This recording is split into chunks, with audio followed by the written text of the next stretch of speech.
તારીખ 3/12/2025ના રોજ Kuvadva road police station વિસ્તારમાં આવેલ વીકે જ્વેલર્સ નામની ગોલ્ડ ડસ્ટ રિફાઇનરીમાંથી 11,10,000ની કિંમતના મુદ્દામાલની કરફોડ ચોરી થયેલી હતી.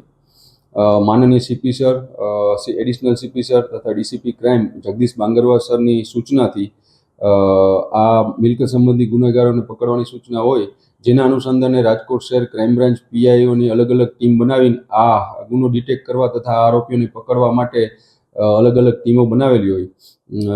ત્યારબાદ અંગત બાતમી, ટેકનિકલ સોર્સ તથા હ્યુમન ઇન્ટેલિજન્સની મદદથી આ ગુનાના 4 આરોપીને દિલ્હીથી પકડવામાં ક્રાઇમ બ્રાન્ચની ટીમને સફળતા મેળવેલ છે. આ આરોપીઓનું નામ છે રાહુલ આત્મારામ બિંદ, જે યુપીનો રહેવાસી છે. આ ઉપરાંત બીજો છે મોનુ ધર્મેન્દ્રભાઈ નિષાદ, તે પણ યુપીનો રહેવાસી છે. શિવમ સુબેદાર નિષાદ તથા સુનિલ કુમાર આસારામ નિષાદ, આ તમામ 4 આરોપી યુપીના રહેવાસી છે. હાલ આ 4 આરોપીને પકડીને કુવાડવા રોડ પોસ્ટે સોંપવામાં આવેલ છે અને ત્યાં જ આની રિકવરીની તપાસ તજવીજ ચાલુમાં છે. આ 4 આરોપી એક સૌરવ નામનો એક છોકરો છે, જે અગાઉ આ વીકે જ્વેલર્સની ગોલ્ડ રિફાઇનરીમાં જ કામ કરતો હતો.